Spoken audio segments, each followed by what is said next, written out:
Well,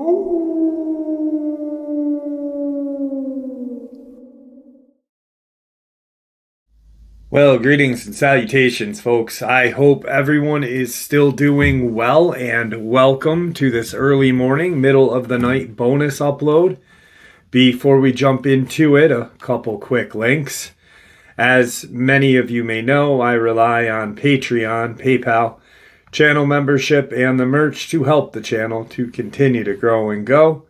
Links to Patreon, PayPal, and channel membership is in the description below. Merch displayed directly under the video. Also, Dogman Frightening Encounters Volume 1 through 3, the audiobook versions. They were written and researched by Tom Lyons, narrated and produced by me, Jeff Nadolny. These audiobooks are available on Audible, Amazon, and iTunes, links to which are also in the description as well. And finally, last but definitely not least, if you'd really like to help support this channel to continue to grow and go, simply subscribe. It does not cost a cent. Click the like button, takes half a second. If you don't want to miss out on any of the informative uploads that I put out daily, click the bell icon. And folks, please leave a comment and share the video. Why? Well, these things, they really do help the channel to continue to grow and go. They definitely do matter, and they are appreciated. And with that, I have taken far too much of your time. Let's jump in to today's early morning, middle of the night bonus upload, shall we? Well, we are going to jump into my second home state of Maine. Beautiful state. A lot of people think Maine is just oceans and beaches, but no. It is deep, deep wilderness. Funny thing, when I was younger, I'd go to Maine and I would work in the summers. I'd stay up in the family house. I would wait tables. And then at the end of the year, my parents would drive me up, stay for a week or two, and then come back to New York. And I would stay. Of course, my aunt lives up there. She's a school teacher on Mount Desert Island, which is Bar Harbor. So I have a cousin who is my age. We're like a couple months apart. And I had friends up there. So I'd stay up there when I was old enough to stay alone. Otherwise, I'd stay at my aunt's house. And one year, I got the brilliant idea to... instead of take a bus home, I decided to hitchhike. And I hitchhiked across the state of Maine into New Hampshire, up the top of New Hampshire, the top of Vermont, down through Vermont, into New York, and then home in 18 hours. And it was a terrifying ordeal. 18 hours doesn't seem like a long time, but it is.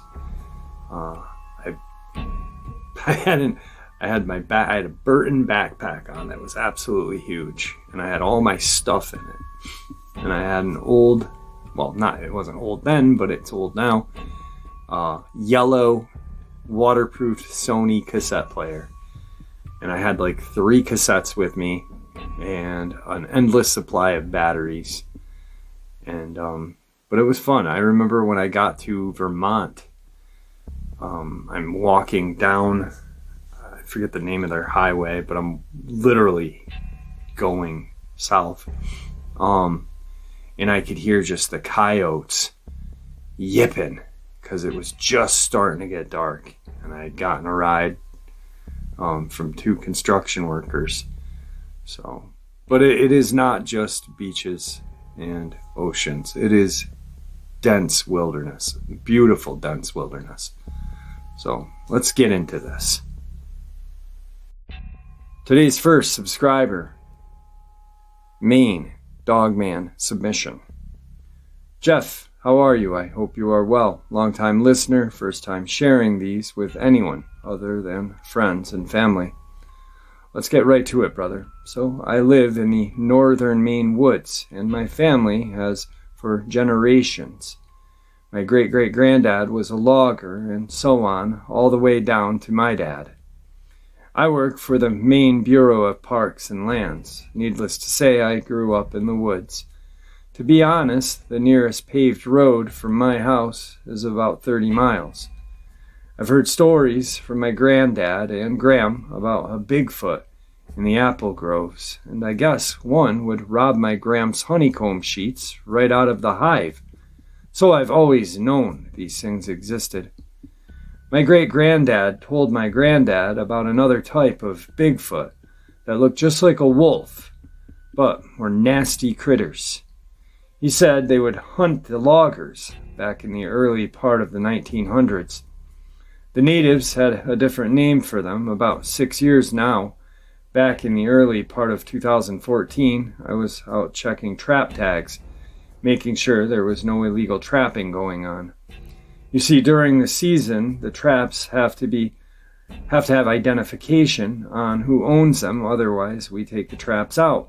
So here I am, about 4 or 5 miles out, away from my truck. Beautiful day, high 40s, and sunny. I'm hiking about, and the local wildlife are doing their business, when all of a sudden, listen to me, Jeff, it went silent. All I heard was the crunching of snow from me, not anything else. It's the beginning of April, so everything's busy normally. This stops me, so I start looking around. About 400 yards, I see this massive brownish-black mass moving around. I stare at this thing and realize it's huge, 300 to 400 pound black bear. Just a big old boy. He's looking around for food and whatever. I decide at this point to turn around and head back to my truck. I start toward my truck and I'm about 1,000 yards from this big boy. And I see just out of the corner of my eye another brownish, massive blur going towards this big boy. I stop because now I'm thinking, 2 black bear in the same area. This isn't going to be good. So I position myself behind this huge pine and grab my monocle and using my 870 Magnum shotgun, I start scanning where the bear was, and to my horror, see what I can only describe as a werewolf on roids approach the bear. The bear sees the creature and lets out a growl roar sound, like saying back off and stand up. The bear was easily 7 feet tall, 300 to 400 pounds. The Dogman was at least a good foot taller, and about the same.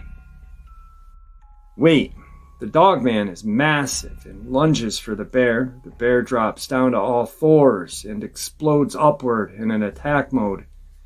These 2 beasts are tearing into each other, biting and wrestling around. The bear made the Dogman stumble back, bite into its leg, and as it does this, the Dogman leans in or falls in, but starts biting the back of the bear's neck and scratching at its face. The bear lets out a sound of pain, and a sound I will never forget and don't want to hear again. I just see blood everywhere on the snow. The bear goes limp and the Dogman grabs it by its head and threw it at the tree. About 5 feet away, the bear hits it with a crunch. Seconds after, the Dogman's licking its leg where the bear had bit into it and stops and starts smelling the air and turns its head, and it sets in my direction. I'm crapping my pants at this point, and I draw a bead on the critter with my 870, praying it doesn't come toward me. I take 1 shot. I know I didn't hit the thing, or maybe I did, but when my 870 went off, the creature took off. I waited about 2 or 3 minutes scanning around me, looking for this creature. I didn't see anything, and I carefully walked over to the bear. That poor bear was barely clinging to its life. He was done. I had to dispatch the bear. I got back to my truck and got on the radio. I knew no one was going to believe what I saw. I reported I had come up on a bear that was mauled by another bear. 4 other guys and myself dragged this bear out of the woods with a struggle, and this Dogman threw it like it was a rag doll. Later that week, when an autopsy for animals, was done, it was stated that they never seen a black bear attack so bad and so savagely. I think about that day often still. I still go out in those woods for my job, but I carry 2 Glocks and my 870. These creatures are real and they are not friendly. Please be careful, everyone. Jeff, good luck and stay strong.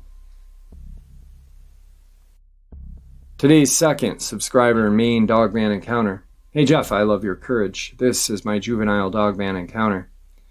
Back around 1994, I had a run-in, a face-to-face encounter with a juvenile Dogman in Ocean Park, Maine.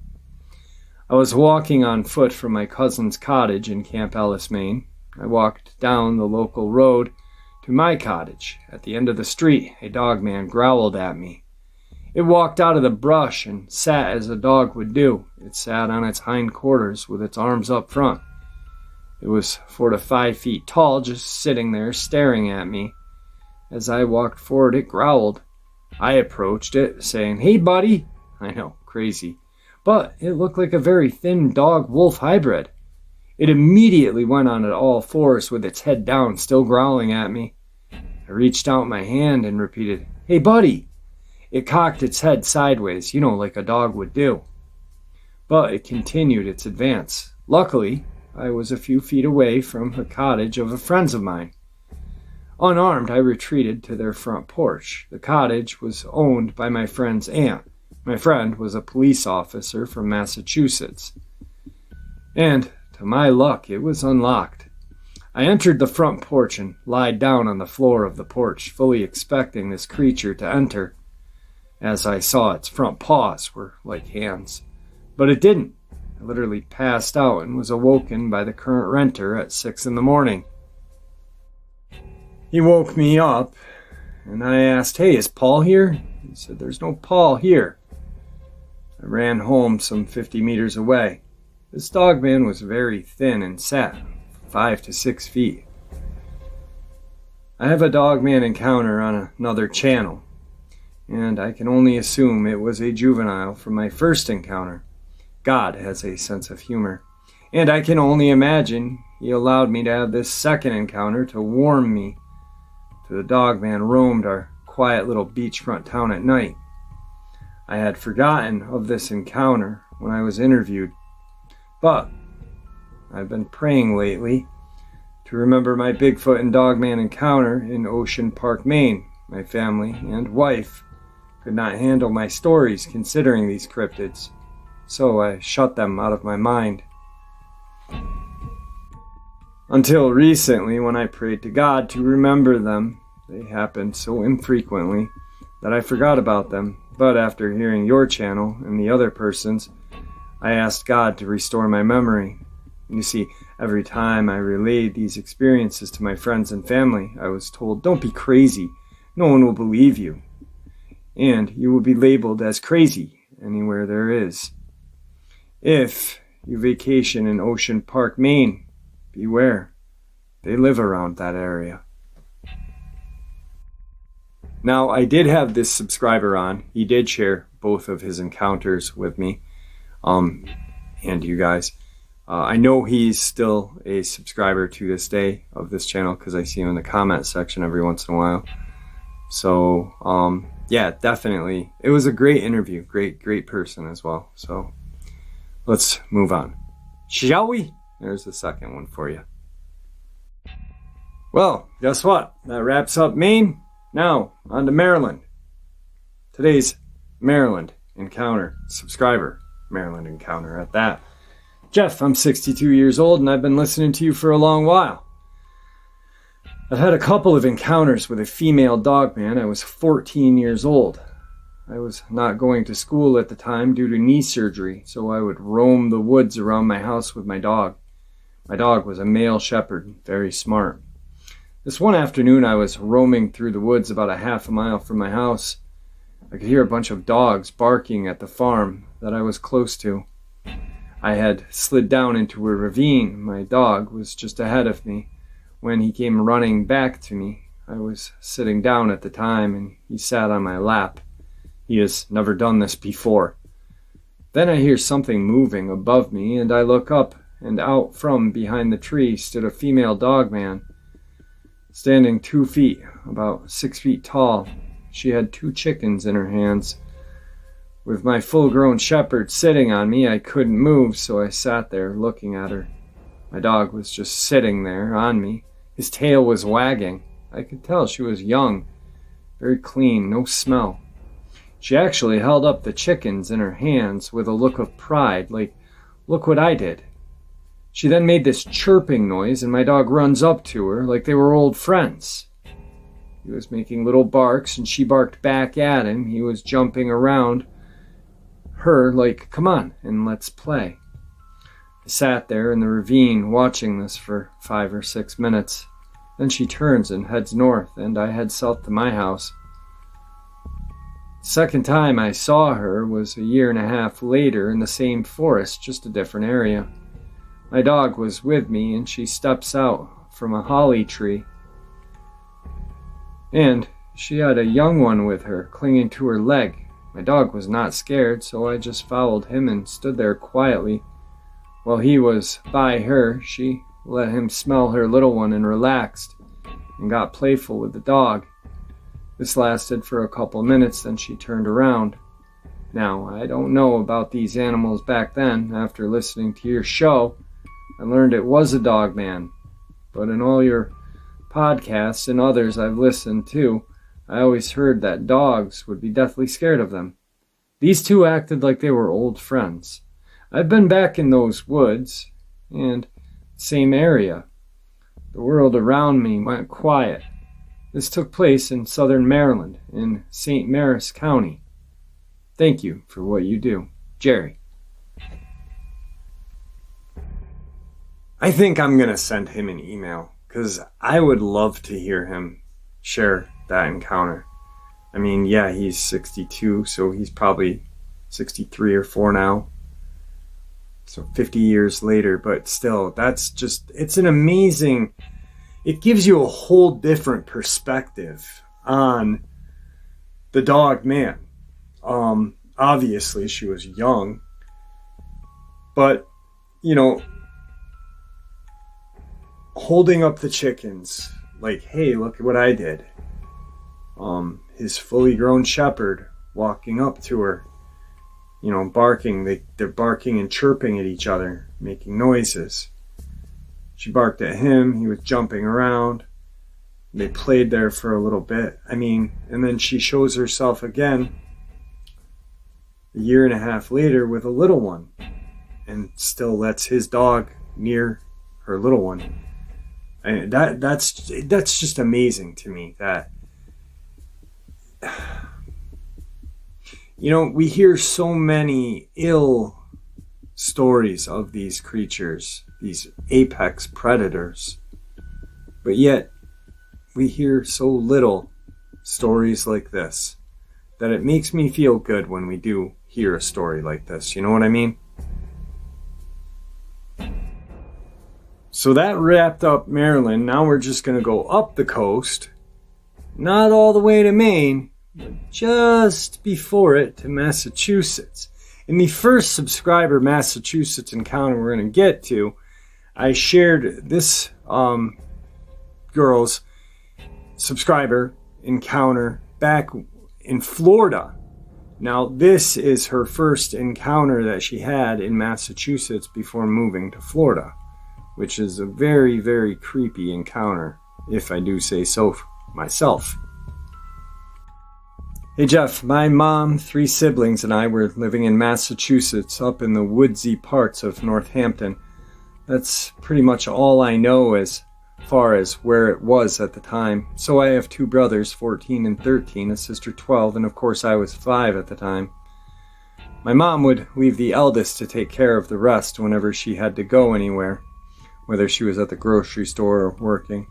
So on this particular day, she had to go to the grocery store, and she took my second oldest and my sister with her because they kept fighting and she also needed help. So she left me with my older brother. I was a good kid, so he loved babysitting me. And a little info on my brother. He's an introvert. Didn't talk much. Enjoyed being alone. Tough, big boy. Very creative, amazing artist. And I was one of the few he actually enjoyed being around and just felt comfortable with. So he took advantage of the fact that it was early. And it was just us two, and not our annoying siblings. And so he decided to go for a walk in the woods. He and I loved nature and the animals, so obviously he was like, this is going to be fun.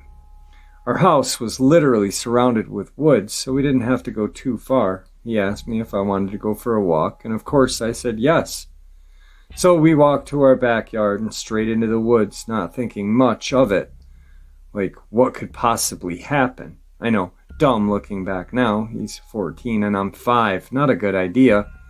So, there we are, just enjoying our surroundings. It was so beautiful.